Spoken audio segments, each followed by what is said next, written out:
हजारो वर्षांनीही नदीघाट विठ्ठल विठ्ठलच्या गजराने दुमदुमतात। ही वारी कोणतं इव्हेंट नाही, हम्म, हम्म, ही चालती बोलती संस्कृती आहे, जी एक अखंड स्मृती आहे जी महाराष्ट्राचा आत्माभिमान जपते।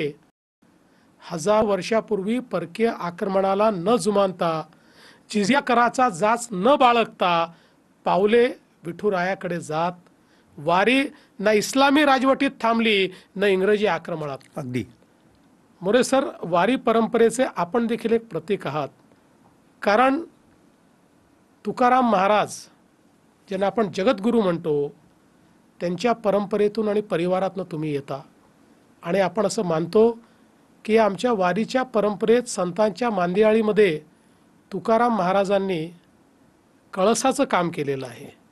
आज बघा, शेगावपासून दिंडी येते, आळंदीतून येते, पैठणहून येते, सगळ्या भागातनं दिंड्या त्या ठिकाणी येतात आणि वैष्णवाची पताका हातात घेऊन त्या ठिकाणी सगळे नाचतात।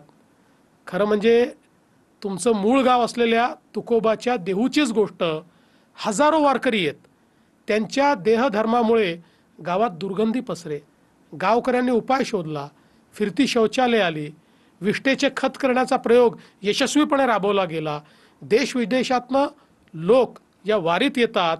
यावर्षी तर आर्टिफिशियल इंटेलिजन्स म्हणजे एआयचा उपयोग देखील या ठिकाणी होतो आहे आणि एआय वाले वेगळी वारी काढतायत। थक्क होतो मी ही नवी वळे पाहून आणि नतमस्तक होत पंढरीचा महिमा कसा गाजतो ते मी अनुभवतो। वा देवेंद्रजी, आपण फारच चांगल्या रीतीनं महाराष्ट्राची आध्यात्मिक पायाभरणी आणि उभारणी स्पष्ट केली। पण संतांच्या बरोबर म्हणजे या अध्यात्माबरोबर या भूमीने पराक्रमी योद्धेसुद्धा दिलेले आहेत, जे धर्माच्या रक्षणासाठी हातात तलवार घेणारे अशा प्रकारचे होते। छत्रपती शिवाजी महाराज फक्त राजे नव्हते, ते संस्कृतीचे रक्षण करते होते। हे योद्धे वेगळे आणि दूरदृष्टी असणारे अशा प्रकारचे इतरांपेक्षा वेगळे। हे कसं काय शक्य आहे असेल महाराष्ट्रामध्ये? याचं कारण आहे की छत्रपती शिवाजी महाराजांनी कधीही सत्तेकरता लढाई केली नाही, ते ध्येयाकरता लढले, देव देश आणि धर्माकरता ते लढले आणि या वीर योद्ध्यांची तलवार नेहमी धर्माच्या मार्गावरच चालणारी होती। एका किल्ल्यावर आजही एक गोष्ट सांगितली जाते।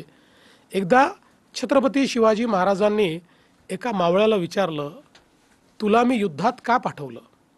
मावळा म्हणाला, कारण माझा जीव गेला तरी स्वराज्य माझ्या रक्तात जगत राहील। अशी या योद्ध्यांची श्रद्धा होती। त्यांचं युद्ध कधी जिंकण्यासाठी नव्हतं, ते चरित्र जपण्यासाठी होतं। छत्रपती शिवाजी महाराजांचं स्वराज्य राजवाड्यातील जडजवारीतून नव्हे तर आईच्या गोष्टीतून साकारलं। जिजाऊंच्या स्वप्नांनी त्यांचं मन घडवलं।